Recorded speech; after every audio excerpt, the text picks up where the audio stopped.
voting crisis reaffirmed resolve the United States should promote the development of market-rate housing in urban neighborhoods. Contention 1, ridding renting racism. Cashin 15 of the Washington Post finds that American society tends to give white poor a chance at upward mobility while denying it to many minorities, as rent control has effectively allowed landlords to segregate housing. In fact, Stacy 11 of CLR reports that low-income blacks and Latinos live in neighborhoods of extreme poverty at a rate 10 times greater than low-income whites. Rent control fails minority groups in two ways. First, disadvantaging minority buyers. McKinsey 19 and Cato Institute reports that rent control promotes non-price discrimination as price no longer plays a role in landlords' decisions. As a result, Kelly 18 from Princeton University quantifies that Hispanics are 49% less likely to receive an offer than equally qualified whites, and Turner 12 of the U.S. Department of Housing furthers that black Americans are 11% less likely to get units. Thus, NMHC explains that rent control slows the process of racial and economic integration of many communities. Second, limiting options. According to Greenhut 18 Reason Institute, rent control destroys housing markets because it takes away the incentive to build new apartments. As a result, Durgity 16 of NYT concludes that rent control causes a shortage of affordable housing. Fortunately, promoting market-rate housing would allow the government to remove some restrictions and return incentives to landlords to construct more houses, providing more housing opportunities. The impact is a lack of social mobility. Columbia University 19 reports that around 500,000 minorities lose their lives per year to worsen economic conditions as they are forced to live in miserable conditions. Fortunately, the Foundation for Economic Education 18 reports that promoting market-rate housing means eliminating rent controls, saving millions. Contention 2, solving the crisis. Currently, the U.S. is experiencing a housing crisis as Harvard Kennedy Center 18 reports that the number of severely burdened renters rose by 3.6 million, stemming from a shortage of affordable housing units. Enrico 18 of the LIHC furthers that for every 100 extremely low-income renters, only 35 affordable rental homes exist. Market-rate housing solves this problem in two ways. First, low-income housing tax credits, or LIHTCs. LIHTC programs subsidize the construction of market-rate housing with the condition that developers dedicate a portion of new construction to affordable housing. Jackson 18 of the OTCC elaborates that they provide up to 70% of the cost of construction, and in return, a renter must set aside at least 20% of units for renters who earn less than half the area's median income. Taylor of the Legal Analyst Office of California continues that LIHTC subsidizes the new construction of around 7,000 rental units annually, which represents a significant majority of affordable housing units. Gold of the Urban Institute shows that LIHTC has expanded the supply of affordable rental housing by 2.97 million units in just 20 years alone. Second, relaxing zoning laws. Kelly 18 and Mercury News reports that Palo Alto relaxed urban zoning restrictions to facilitate new market-rate construction. Similarly, New Orleans adopted zoning initiatives to facilitate construction of new housing conditional upon developers including a portion of units for low-income residents. As a result of LIHTCs and relaxed zoning laws, the Huffington Post finds that in Seattle, when there were fewer units, rents went up 5% per year. But rents fell by 1% last year after the city added 10,000 new market-rate apartments. The impact is reducing homelessness. Desmond 15 of the University of Wisconsin explains that evictions and housing instability are a leading cause of homelessness. The National Healthcare for the Homeless Council reports that poor living conditions cause homeless persons to suffer illnesses 6 times higher than the general population. In fact, the average lifespan of a homeless person was shorter than the general population by 17.5 years. For these reasons, UD and I are proud to refer.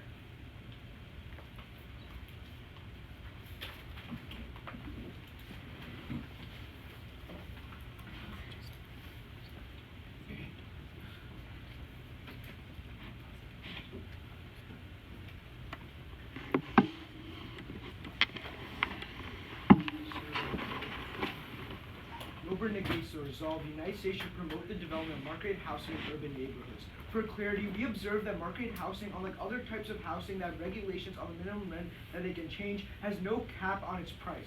Market housing is housing sold to the highest bidder. Therefore, it's usually high-end as it brings the companies the most profit. With that, our sole contention is protecting the poor. America is suffering from a severe lack of affordable housing. While the number of unoccupied homes increased to more than 12 million homes, NYU's Catherine O. Regan writes that a third of all households, about 39 million, are cost-burdened, spending over 30% of their income on their unaffordable housing. The market's not doing anything to correct this. As Becker of the Star Tribune writes, no new affordable housing is being built simply because it's not profitable for the private sector. Government intervention is needed. Promoting market-based housing worsens this crisis and hurts the poor in three key ways. The first is restricting the supply. Urban areas are so dense and developed that market-rate housing has to replace existing ones. Local governments confiscate this land using eminent domain policy. Cosgrove of the Journal of Law and Commerce writes, as cities use their eminent domain power to advance development projects, taking private property for public purposes, disproportionately land held by previously affordable housing units.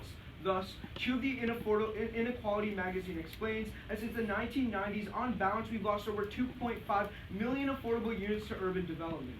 The poor have no home to come back to. Second is raising rent. Ballot of Rent Cap finds that 75% of all new apartments were luxury apartments, while cities saw zero new affordable rentals. This luxurious development exponentially increases the price of rent everywhere. Award-winning economist Christopher Lindbergh writes in his book that adding private development in urban areas creates an upward spiral of value creation. It attracts more investment in infrastructure that raises the prices of property. The poor can't keep up with the rent and are squeezed out. This infamous process is more commonly known as gentrification. More specifically, Odor of Structure Force quantifies that gentrified neighborhoods see an average rent increase by 25%. When there's no longer affordable housing, the poor are forced to move to rural and urban slums away from the benefits of booming cities. Poor writer at Portland State University furthers that for every one high poverty neighborhood transformed to low poverty by gentrification, 12 neighborhoods become concentrated with poverty. Finally, is destroying the low-income housing tax credits. The New York Times contextualizes that one of the main drivers of affordable housing is through the Low-Income Housing Tax Credit, or LIHTC, that allows corporations to reduce tax liabilities in order to invest in affordable housing. It is single-handedly responsible for 90% of all affordable housing in the country, providing 2.5 million rental units and 100,000 jobs each year. Unfortunately, promoting market-based housing destroys this program. It destroys the comparative advantage given to low-income tax credits by adding additional tax incentives for market-rate housing. Jacoby of the Center of Budget Policy Priorities finds that opportunity zones give tax breaks to investors to market houses, which remove the incentives to invest in affordable housing because they receive the same tax benefits regardless. The cumulative impact of destroying affordable housing is entrenching extreme poverty. Concentrated poverty traps families for generations. Immediately, Harvard University's Matthew Desmond notes that the likelihood of experiencing job loss increases by 22% for displaced workers, as they can earn an average of 17% less when they're forced to move. This problem extends to the long term. Because public education stems directly from housing property taxes, education systems are practically non-existent and trap generations in poverty. Woodgate of the American Sociological Review quantifies that growing up in poor neighborhoods reduces the probability of graduation by 8%. Sharkley of the Pew Research Center concludes that concentrated poverty raises the chances of downward mobility by 52%. Thank you, and this we're proud to begin.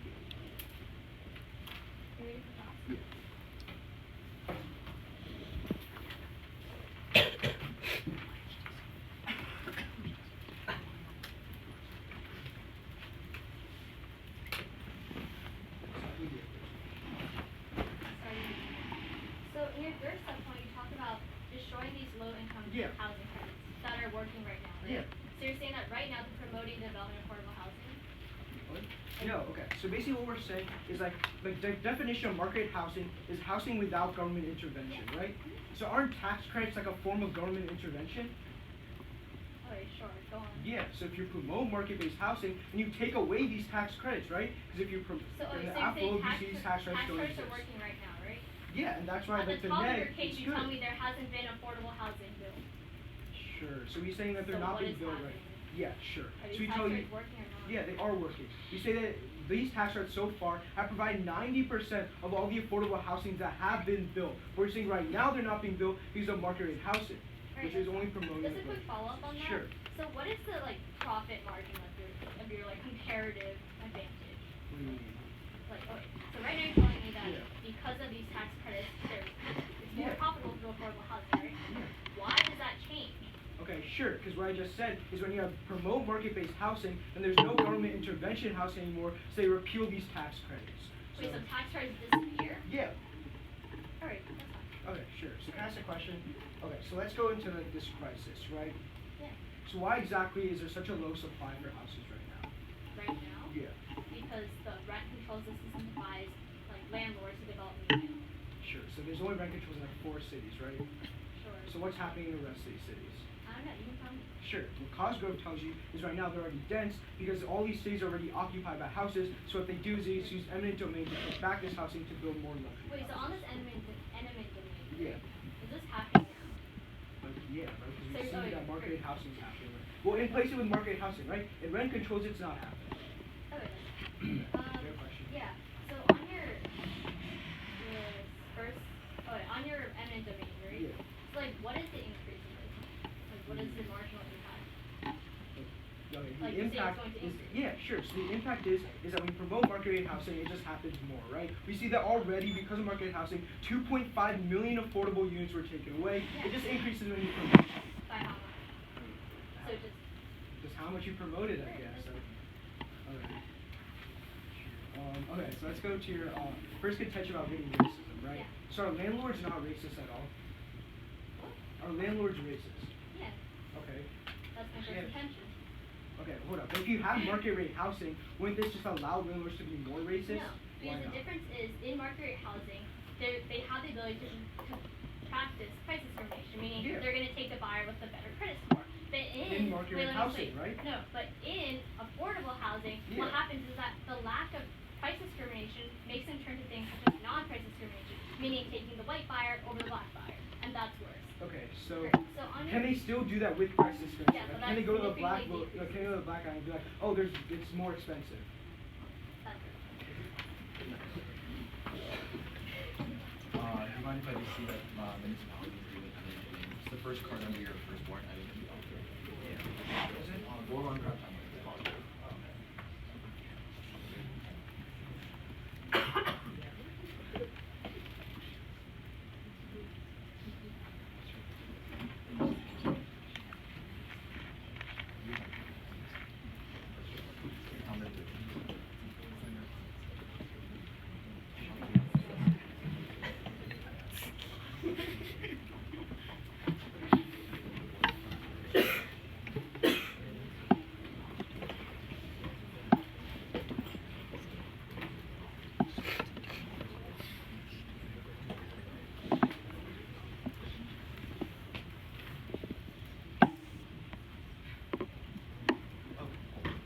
Thank you. We use 20 or we keep going?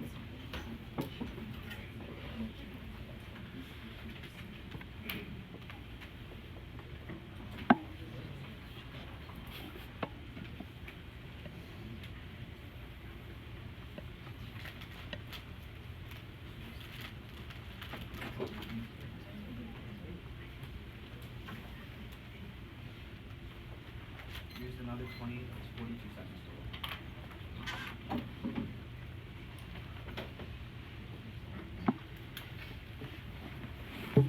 Down their case whenever you're ready.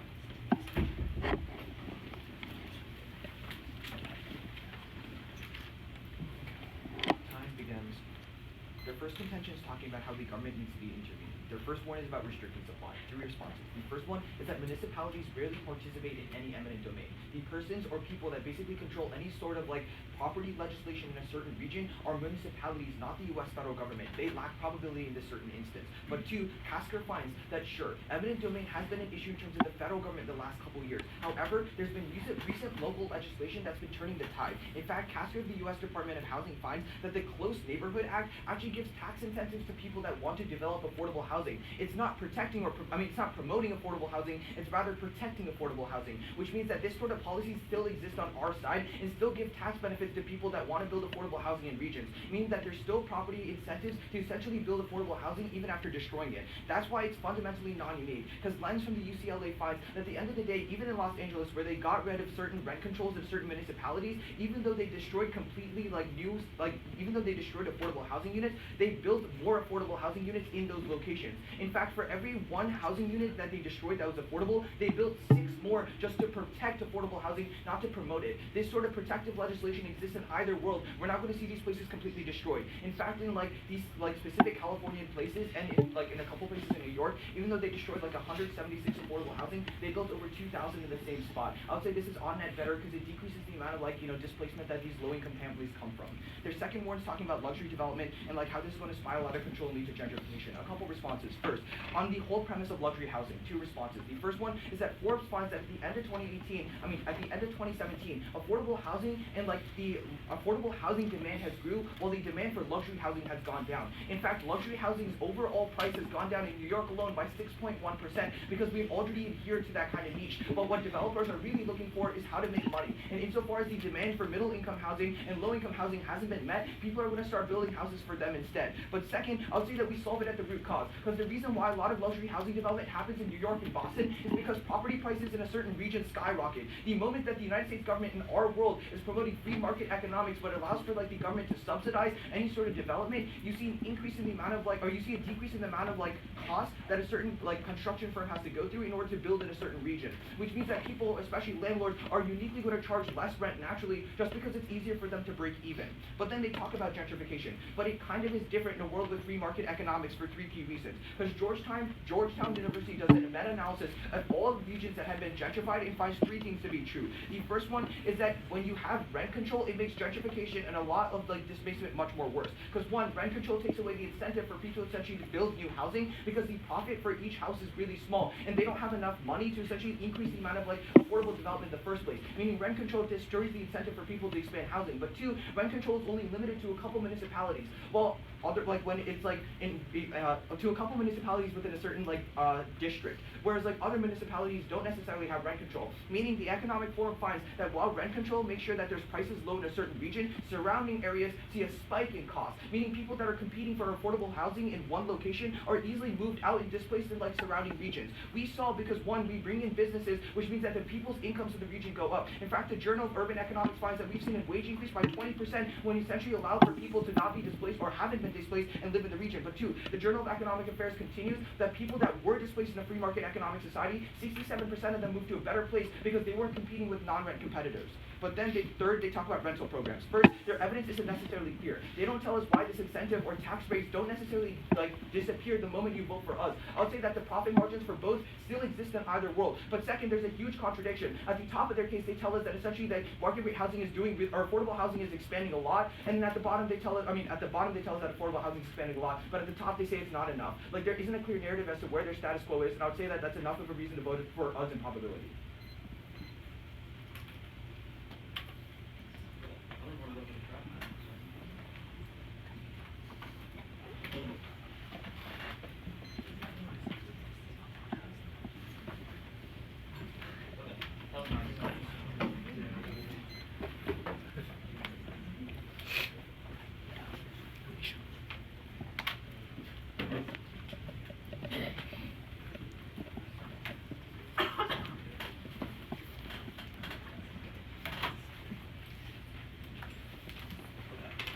The order of my rebuttal is going to be a little different. I'm going to respond to the entirety of their rebuttal and then respond to their case. Is everybody ready? Okay. On our case about protecting the poor, they give you a couple of responses. First is on the idea of eminent domain, where they say that municipalities aren't the ones who are doing it. But the Cosgrove evidence that we showed them very explicitly says that municipalities have taken 2.5 million units of this affordable housing. Then they tells you that local legislation is solving the long term. That's not true either, because the true evidence they don't respond to indicates that the effect is still happening. Then they tell you that they're going to be building new housing. That's not true either, because empirically, under market rate housing, 83% of the housing that is being built is luxury housing, which is leading to 2.5 million people being displaced. Then they tell you that there's a 1 to 6 ratio of destruction into affordable housing. But the problem is that the Atlantic tells you that this housing doesn't stay affordable, where they say that after displacement, in the long term, these renters actually increase the cost of the rent by up to 30%. Then they tell you that from Forbes that luxury housing demand is actually decreasing. But what CNBC finds, which postdates their evidence, says that demand is actually accelerating because foreign demand for luxury houses has increased, and second, the rich people view it as tax havens, so that always occurs. But then, the demand is still spiking, which is why 83% of the housing that is being built is still luxury housing. Then they say that lower rent prices happen when you build new housing. That's not carded. Comparatively, the older evidence that's in our case says that rents on net increase by 25%, and for every single community that you pull out of poverty, you put 12 more communities into poverty. And they tell you that rent control is going to be worse or something like that. But the problem is that Berkeley explains that any small increase in rent pushes all these poor people out of the neighborhood, which is the gentrification effect, whereas the effect of gentrification and eventually decreasing prices, by the time that any of that happens, everyone who is poor in those neighborhoods will already be dead. Then they tell you on our third warrant that there's a contradiction because more affordable housing isn't being built. 90% of the affordable housing that already exists is a result of the LIHTC. That's why they themselves in their own case read that the LIHTC is good. At that point, that's a pretty clear concession of our third warrant. But even then, let's go on to their case. Their first contention is about racism. They tell you that rent controls are racist. First, they tell you that the market rate housing is going to be better because it's based on the market. 3 reasons that's not true. First is because the market discriminates. Forbes explains that credit ratings are racist because they disproportionately give good credit to white consumers, and mortgage lenders are also racist because they don't give loans to black people. But then second, they say that we say that gentrification disproportionately affects black people because white people move in and that pushes them further out into poor neighborhoods. Then rent controls disproportionately affect poor areas too, which is why the U.S. News explains that when rent controls were removed, disproportionately black people were the ones who were pushed deeper into poverty. Then they tell you that zoning laws are going to be decreased. But the problem is that zoning laws don't go away when you have market rate housing because there's dozens of different proposals on how to solve for market rate housing, and they can't just pick one. Market rate housing is about removing rent controls, not about zoning laws. But given that the new land is still sectioned off due to zoning, Houston of the Wall Street Journal explains that when these people are building new houses, they're not building houses for poor people. They are 83% of the land is for luxury houses that are going disproportionately to white people instead. The racism gets worse in their world. Then, on their second contention about solving the crisis, they see that housing prices are decreasing and increasing supply is the solution. But the problem is that this is outdated. The Houston Chronicle explains last month that for the first time ever, the amount of housing that is being built is exceeding demand. So the problem is not in the amount of houses that are being built, it's where the houses are being built. Because Nobel laureate Paul Krugman explains that rich people are disproportionately buying up luxury housing, and the only solution to this is to have more affordable housing, which is our case and not theirs. But then, the first warrant that they tell you is about the LIHTC. But the LIHTC is not what they say it is. The LIHTC is subsidizing affordable housing over the market rate housing under rent controls. Their evidence about LIHTC being good is all a reason to vote for us. But then, what they're really talking about is IZs. But the problem is that Tolerly Journal of Health Affairs explains that only 4% of cities across the entire country actually use these IZs, and in all of those cities, it's not actually mandatory, which is why his meta-analysis of every single major study of inclusive zoning ultimately concludes that in every single case, it had no positive impact, and in most of the cases, rent prices actually increased. Then, they tell you that zoning laws are going to be loosened. But the big response is a turn from Freemark of the Urban Affairs Review, where he tells you that there's 2 reasons why rezoning actually increases the price. First is because the price of the land that is rezoned needs to be developed, which means that the rent prices actually increase. And second, the land that is being rebuilt from rezoning is already too expensive, which is why rent prices actually increase on net by 10% when rezoning occurs. At that point, I tell you to negate. Can I say 2 things? Sure. The first one, and I'll call them out to each other, but can I say that affordable housing, or LIHTCs only exist under rent controls? It was your first response under the... That's in case. Okay, I'll just do it. I'll start.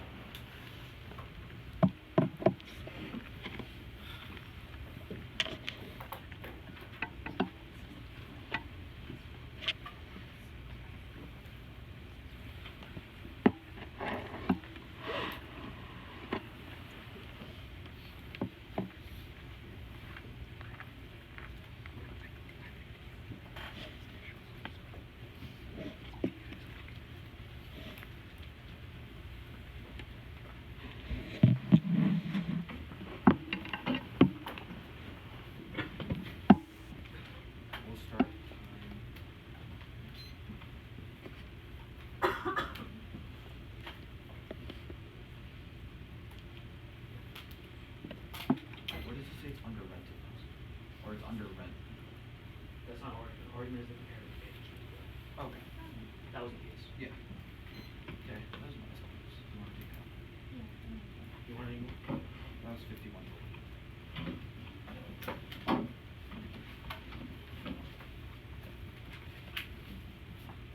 I have the first question. Yeah.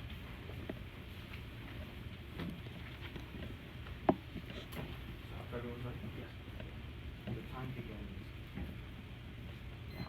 So it's prerequisite in the LIHTC that any sort of development in which you have to destroy housing has to go for at least a little bit more affordable housing. The Why is there a net LIHTC, decrease? that is not what the LIHTC is. What does it specifically The say? LIHTC is a tax credit for investment into poor neighborhoods. What you're talking about is a different policy entirely called inclusive zoning, or IZs. No. That's what we talk. Inclusive zoning is our second warrant. That's where we talk Wait, about. no. Yeah. Don't try to confuse your case right now. The I'm not second confusing warrant my is about case. zoning Right. restrictions going away. I know my as case the pretty well. first. Right, I know my case pretty well. Clearly, Inclusionary zoning. you misinterpreted No, what an LHTC is. No, no, So no. let me explain. Okay, sure. So, Then I'll. your first warrant is the idea of like when you build new market rate houses, you need to build more affordable houses, right? Sure. That is not an LIHTC. That What is is that? an IZ, or an inclusive Inclusionary zoning, Okay, right? sure. So, my responses are specific to what IZs do because your argument is not about LIHTCs. Okay. But then, your second warrant is about removing zoning restrictions so you can build a new land. Those are Okay. completely different words. So let's respond to that. The first one is that most of our evidence comes from LIHTC's proposed bill, meaning what's actually been passed. We cite the bill itself. Okay, If you so- want to see it, you could call it. Can I respond? You That's- spoke for a whole minute. I would like to speak Sure. for a minute. In which, Well, not a whole minute. I mean, it was 55 seconds, but of which, It's so- 55 seconds total. Oh yeah, yeah. I don't want to. Okay, so of which it mandates that any like form of project that's done under the LIHTC, where the government subsidizes any form of development, 20% has to be allocated to affordable housing. Our No. second warrant, let me finish, is inclusionary zoning, where 10% has to be like put to affordable housing. Those are two separate warrants. They're not the same thing. The word inclusionary zoning was literally not in your case. I But mean, even yeah, we further like than dumbed that- down the language, but it doesn't mean that's not what we're talking about. Wait, Inclusionary zoning is our second. LIHTC and I. Our Wait, first first of all, warrant it's like is not that LIHTC. it's like not that good of you to change the name of a policy in order to like dumb down the language, right? It's like we even call it hold on. relaxing zoning laws. It's inclusionary zoning. We didn't change it that much. If you're confused by like just Wait, that little okay, bit, I so- guess your responses are just as false. That, Like, let's talk whoa, about- whoa, okay. are you kidding me? Every Okay. single one of the responses that I read about how Okay. restricting, how loosening zoning laws actually increase prices Okay. also still apply to your thing. I also responded specifically to Okay. IZs. Right. Given that you're misinterpreting the LIHTC evidence, I'm we not. also read Right. LIHTCs in our case. Yeah. When you read that LIHTCs are good, that's great for me because you're conceding Okay, my so how do third you? warrant. So okay, your We'll third have fun going for it. If Your you wanna third warrant concede. is okay. So why did you say LIHTCs on your side? Because I did. The tag is literally low income housing tax credits. Yeah. If you take the first letter of every single one of those things, it spells out LIHTC. They cite the bill, so like it's going to be a shape of evidence. I'll call your evidence. We'll see what like LIHTC is being interpreted as. You have a question? You can have another one. We have Okay, 10 seconds. Okay, then we'll just see the evidence then. I don't care have another question. Can I see your LIHTC evidence? Yeah.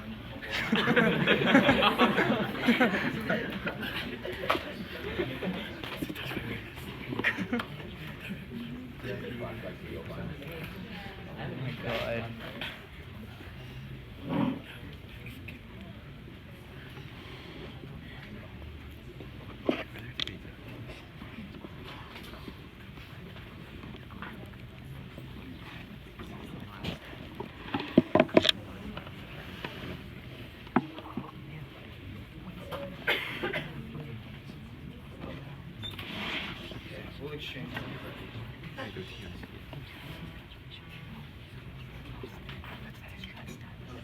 Ours is 2 pieces of evidence. So, Okay, ours is just one. So you want to look at ours first, then I. alright, we'll just. Sure, I'll look at this. Okay, cool. Starting now.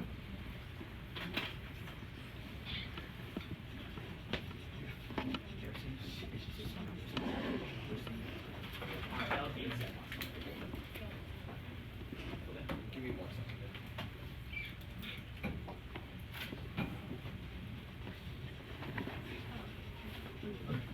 So we've run 16 total. Yeah, we've used 51. Here's the first. Oh, you've already showed me this. Yeah. Show me the second. That's 54.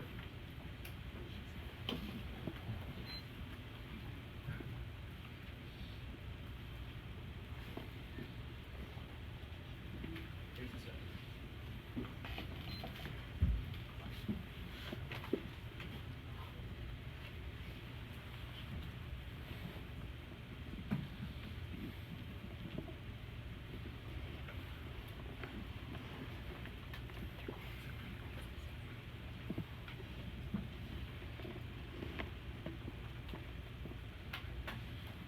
Where does the card specify that it's LIHTC? One of the tax credits bundled into those ones is LHTC. Do you mind if I see it? Oh, it's not listed in there. I'm trying to find it. Please do. We used 24, so that's 120? Yeah. So 128 is one, or 128 is one? I have this one. Okay. Actually, we'll take it. We'll give him the extra. Yeah,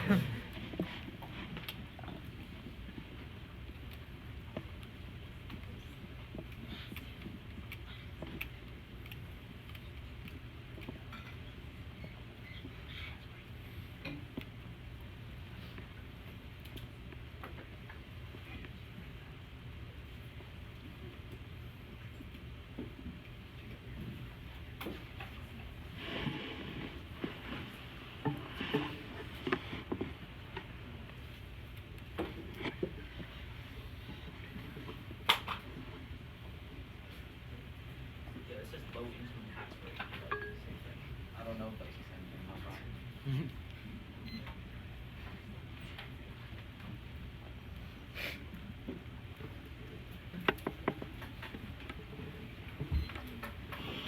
We used 128 then, and we're gonna continue running cars.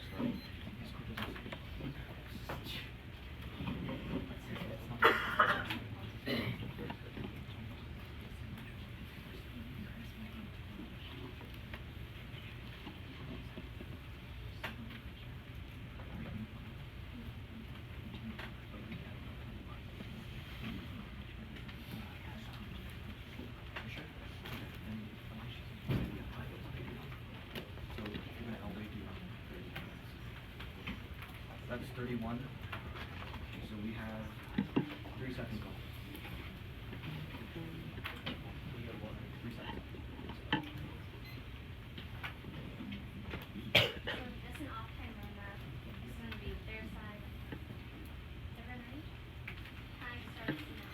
First, we talk about market rate housing destroying affordable housing. Remember, we tell you that there's laws already protecting this affordable housing, and it's going to exist in either world.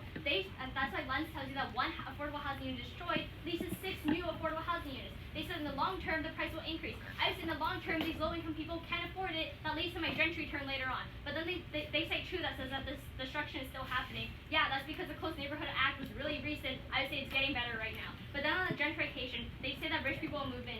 Great, I say that's a good thing. This gentrification is really good because we see that the lowest bottom income increases by 20%, crime rates decrease by 30%, and even if those people are displaced, 67 people reported that they were in better conditions. This turn goes unresponded to, flow to our side. But then with comparative advantage being gone, they never tell you why the profit margin of market rate housing will be equal to or more than, for example, affordable housing. This is really wishy-washy. You can't vote here. But then on the turn on rezoning, increasing the price. I would say that in the long run, after the development costs are gone, the definition of rezoning is literally to allow for more affordable housing, so there's still going to be cheap housing there anyways. But now low income, LIHTCs or low income housing tax credits. This is a reason for vote for us. We're the ones who cite the actual bill. They cite some random acronyms and try to piece it together. It's really unclear. So this is a reason vote for us because it incentivizes market rate housing. Because Jackson tells you that 70% of the cost is subsidized by the government if the landowners agree to make 20% of their land on affordable units. And that's really good because we've seen 2.95 million affordable housing units because of this plan. This plan only increases in our world because it allows more people to develop market rate housing.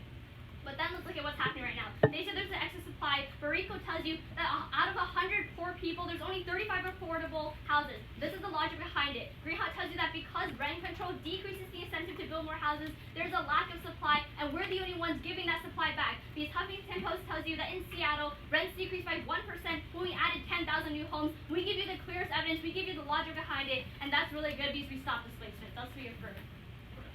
Thank you, Ryan.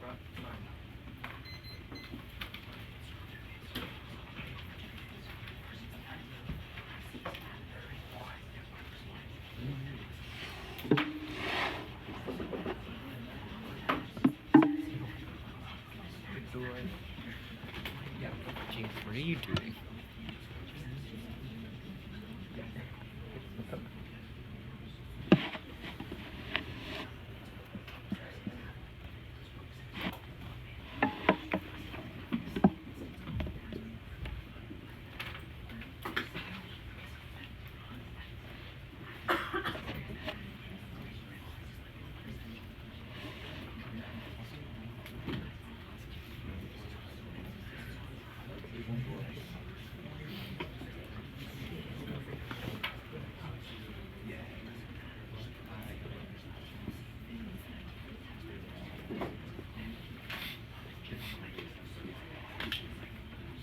Watch as they take their 3 seconds of prep time.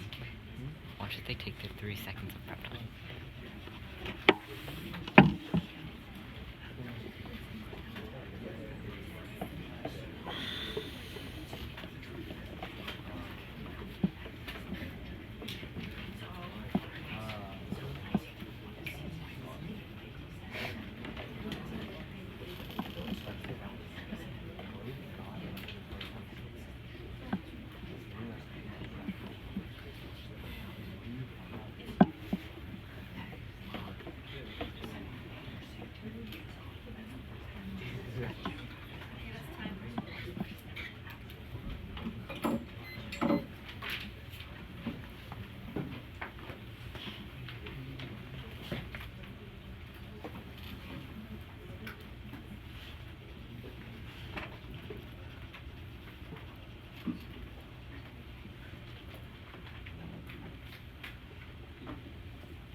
So I'm gonna start on their case and then my case.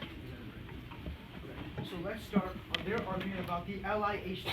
What basically they're trying to say is that it's a tax credit for investment in new housing. Sure, even if you agree to it, they never respond to all the responses that Brian gives you in rebuttal. He tells you from Teller that only 4% of these regions actually have these laws, and even when they have it, it's literally not mandatory. And that's why he studies all the literature and finds that these laws literally have no impact on the region since it's not mandatory. But then we say that that this law actually increases the prices because they have to recuperate the cost of this affordable housing, and that's why they increase rents by 20% overall, just pushing more people and displacing more people. But then they tell you how this increase in supply just decreases prices overall. Again, they never respond to what Brian tells you about luxury housing. We find out right now 83% of all the houses built are luxury housing, and they never respond to this. And Berkeley tells you is that if these prices push people out because they're too expensive, and they never flow down because the filtering down is so slow that by the time they'll be able to afford it, they'll already be dead. With that, let's go to our case about our second warrant about raising rent. We tell you that when you have this gentrification, when these rich people move to these neighborhoods, you have gentrification that increases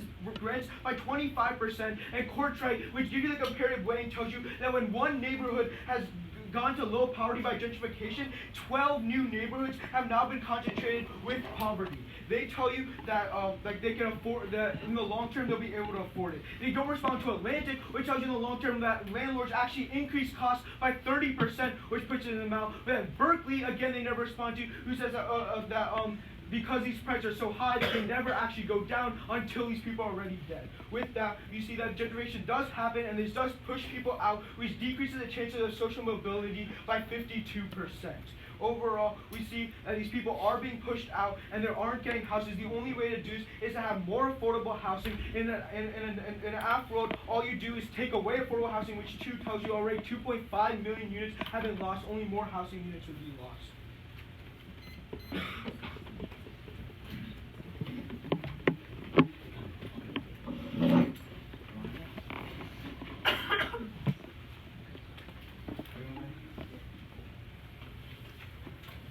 So time begins. So how do you solve the crisis after that? Well, you worsen the crisis. So that's the narrative you're going for? Just the turns? Well, it's the idea that affordable housing exists right Yeah. now, Okay. or is being built, there's all that was dropped, and then it's the narrative that your side is essentially worse. We didn't And drop on the it. impact level, we're saying rents increase, housing goes down, poor people get pushed out. Okay, people I just wanted to know. Like, the impact narrative is pretty nuanced. I don't want to give a fun focus Fair. during crossfire. So. Fair. Can I ask you a question? Yeah. Okay. So when you say that zoning laws mean that you have more affordable housing on, right? Well, I don't really We don't care. extend that law in summary. Yeah, I For go for my LIHTC. first one. Yeah. So Okay, I'm so let's talk about the taller response that you extend. Is that cross-applied into LIHTCs? Because in your rebuttal is specific to the second warrant. Yeah. So No, if we're dropping the second The warrant. Toller part said that the tax break that you're talking about Yeah. is saying that when you build more market rate housing, you also have to build more affordable housing. Yeah. Only exists in 4% of cities, and even in those cities, none of it is mandatory. Okay, so Which is first- why his meta-analysis of Okay, all of these first- tax breaks you're talking about Yeah. includes that it has no positive So- effect and usually has a negative effect of a 20% increase. So why does the calculation? Okay, so we both agree because it's in our narratives that the affordable or people, especially the construction people, are going to do what's most profitable. Or landlords are going to do what's most profitable. Uh, In your world, yeah, in your world that happens. Yeah. Because Okay. in our world you have rent controls. Okay, that's all. I can do that. You can have another question. Okay, so on this like increasing like luxury housing apartments, right? This probably should have come up earlier on for sure. Oh no, I'm just pointing out something you forgot to respond to. Sorry. Alright, Okay. okay. So if this displacement happens, where are these people going? Onto the streets. They're going actually Wait. So there's What two communities are they going okay, to? so there's two places where they could be Sure. displaced onto. First is just the streets where they have no access to anything. Second is into like other neighborhoods, That is at which good. point the Atlantic evidence kicks in where they tell you that the rents are 30% higher in neighborhoods. But what you forget to respond to is the fact that through a poll of these people who were displaced, 67% reported that they were living in better conditions. When was there a It's- poll brought up of 67%? In my summary, it was part of my turn, gentrification Okay, turn. so even if they and in think the rebuttal. conditions are better, the Berkeley evidence is more specific, which Soma read in the summary, I where would he says disagree. that by the time that they can actually afford the housing costs, they're already No, all like, dead okay. because the folks So are in The different analysis, neighborhoods. the analysis exists Yeah. in both speeches. It's that when you get rid of rent control, it's not so inflated in places that don't have rent control. So displaced people that are at risk of No, gentrification wait. go The into whole- other regions and The still have the affirmative ability is to pay about for housing. the affirmative is about promoting more like market rate housing. So when Yeah. you're displacing these We're people also, out of like, getting rid of rent-controlled rent. housing, when you're displacing these people out of rent-controlled housing, you're definitionally 67% putting them into going market to rate better housing where there are no But we say restrictions that on where the regulation rent goes. is not- They only have those houses with rent control. We have 3 seconds on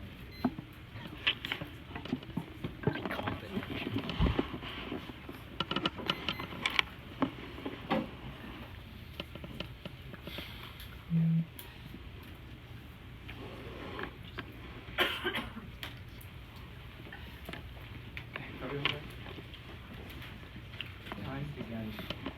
The first burning issue is going to be their side of the offense. They specifically say that they're solving for the crisis by preventing like affordable housing destruction. But we tell you that there's 2 things that they don't that aren't responded to. The first one is that there's still like a lot of legislation that's protecting affordable housing that they don't account for. The first one is essentially the 1-to-6 ratio that we bring up in Los Angeles, where even if one affordable house was to be shut down, there's 6 more that are being developed in either world, which means it's a reason to vote for us. Because at the end of the day, affordable housing isn't necessarily at risk, even if especially at like a destructive point. They say that it's going to be like increase in costs in the future, but 2 responses they don't respond to. First is that gentrification or displacement due to gentrification trends still exists. I'll get into that in a second. But then the classification of what affordable housing is still exists in either world. The cost of affordable housing doesn't go up, especially when you're promoting the development of it, especially in the legislations that we've extended throughout round. But then the gentrification turns. We specifically tell you that when there's gentrification, there's more economic opportunity that's brought into a region than there's the amount of displacement. That's why we specifically tell you that there's been an increase in the amount of income for like African American and minority Americans by 20%. On top of that, they never respond to the 67% that are happy even though they're displaced or in better conditions even though that they're displaced. The warning goes that because we got rid of rent control, the amount of regions that exist outside the municipalities with rent control don't see as inflated prices. This is crucial because Brian never responds to that terminal defense. Combine it with the term that specifically says that when you allow for these rent controls to disappear, 67% of people when they leave the region find better places to live. That gentrification turn isn't responded to as well. This is a big reason to vote for us because on net, if their impact about gentrification still exists, it's on net beneficial for us. The biggest voting issue is going to be the LIHTC policies. LIHTC policies. They basically say that it only exists in their side of the resolution, but it's a free market economic part of the resolution, meaning that it exists on our side. This is crucial because every new housing development that's being built, 80% of it goes to free market, but the 20% goes to affordable housing as well. This is crucial because it's solving back for the very crisis. They say that essentially there's the first total response, but that was cross-after and Sarmi that's new. But second, they say that recuperating the increase of policies by 20%, but I say that there's still affordable classifications and there's reason to vote for us. But then we tell you that there's 100 people that exist that are underprivileged. You're giving 65 people of them houses, so I contest that's a reason to vote for us because we're still promoting development of affordable housing.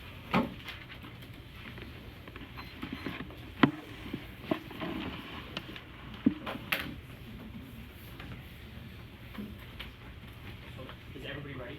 Their case, then ours. In the final focus, there's a lot of extensions, but not a whole lot of comparative analysis. We are the only ones giving you the comparative analysis in the round, the total evidence that they dropped, which says that these tax breaks that they're talking about only exist in 4% of the cities, which is why and they're not mandatory in those 4%, which is why his study of every single tax break that they're talking about concludes that it has no positive effect, and what it actually does is it causes these renters to charge higher prices in order to make up for lost revenues, which is why the rent prices actually increase on net by 20%. That is accounting for everything that they talked about. The second thing is that even if they're building more affordable housing, what the Burke evidence says is that 83% of the housing that is being built is still luxury housing that the poor people can't afford. Why is that so important? That's because Berkeley explains that it takes too long for poor people to actually be able to afford this housing, which is why in the long term, not all of these people are dead by the time that the houses get cheap enough. So, on the way, they're dropping two things. First is Berkeley on time frame, where all of the poor people die by the time that their impacts kick in. But second is Courtright, that studies the impact of rich people moving into these poor neighborhoods and finds that for every single neighborhood that gets lifted out of poverty, you're pushing 12 neighborhoods deeper into the poverty. That's why that's something that they never respond to, and that's ultimately all-encompassing and comparative. So, on our argument about gentrification, their first response is just that 67% of people are happy. It doesn't matter if they're happy. Berkeley says that they can't afford to actually live, and that is ultimately the biggest thing because they're getting pushed into poverty and then ultimately dying. Then he tells you that there's a 1-to-6 ratio on vouchers, but the Atlantic evidence, unresponded to, says that ultimately when these people are displaced, their rent prices increase by 30% when they're displaced into other neighborhoods, and the alternative is them being displaced into the streets, which is even worse. At that point, the odor evidence says that gentrified neighborhoods see an average rent increase of 25%, accounting for everything that they've talked about. The Courtright evidence says that for every one high poverty neighborhood pulled out of poverty, 12 more neighborhoods are being pushed into even more devastating, even more concentrated poverty, and we extend the only impacts to the most poor people in the round, where we say that poverty decreases the chance of any upward mobility increasing by 52%, and that means that all of these people are trapped in this cyclical poverty trap, and none of the housing that they're building actually becomes affordable, given that 83% of it is catered towards the uber wealthy, and the prices never filter down in order for the poor people to afford it. At that point, it's a pretty bad idea to create housing. I urge you to negate it.